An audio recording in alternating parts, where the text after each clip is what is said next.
আফগানিস্তানের হামলার জবাবে পাকিস্তানের বিশেষ সামরিক অভিযানে এখন পর্যন্ত অন্তত ৩৩১ জন তালেবান যোদ্ধা নিহত হয়েছে বলে দাবি করেছে ইসলামাবাদ। গুরুতর আহত হয়েছে ৫ শতাধিক। অভিযানে ১০৪টি তালেবান চেকপোস্ট এবং ১৬৩টি সাঁজোয়া যান ধ্বংস করার কথাও জানানো হয়েছে।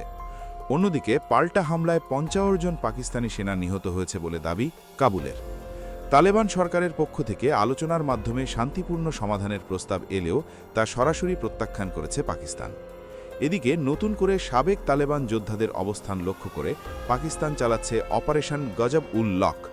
বিমান হামলার পাশাপাশি সীমান্ত এলাকা থেকে ছোড়া দূরপাল্লার কামান ও গোলাবর্ষণে তালেবানদের সদর দপ্তরসহ একাধিক গুরুত্বপূর্ণ সামরিক ঘাঁটি ক্ষতিগ্রস্ত হয়েছে।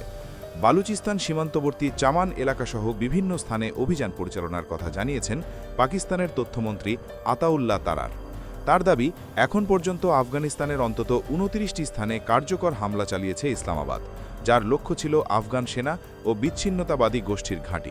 সীমান্ত জুড়ে বিশেষ অভিযানে শতাধিক চেকপোস্ট ধ্বংস, ১.৫ শতাধিক ট্যাঙ্ক ও সাঁজোয়া যান বিধ্বস্ত এবং ২২টি সেনা ঘাঁটি দখলের কথাও জানানো হয়েছে। অন্যদিকে আফগান গণমাধ্যমের বরাতে জানা গেছে, খাইবার পাখতুনখোয়ার মিরান শাহ ও স্পিনওয়াম এলাকায় পাকিস্তানের সামরিক স্থাপনায় ড্রোন হামলা চালিয়েছে তালেবান। এসব হামলায় অন্তত ৫৫ জন পাক সেনা নিহত হয়েছে বলে দাবি করা হয়েছে।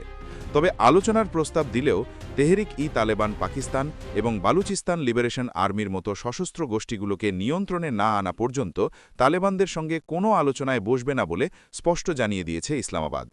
পাক আফগান উত্তেজনা ঘিরে গভীর উদ্বেগ প্রকাশ করেছে জাতিসংঘ এবং দুই পক্ষকে সংলাপের মাধ্যমে শান্তিপূর্ণ সমাধানে পৌঁছানোর আহ্বান জানিয়েছে ইউরোপীয় ইউনিয়ন। অন্যদিকে যুক্তরাষ্ট্রের দাবি, আত্মরক্ষার স্বার্থেই আফগানিস্তানে হামলা চালিয়েছে পাকিস্তান। এ ধরনের আরও আপডেট পেতে চোখ রাখুন মায়া লেব চ্যানেলে। ভিডিওটি ভালো লাগলে লাইক, শেয়ার ও সাবস্ক্রাইব করতে ভুলবেন না। Thanks for watching.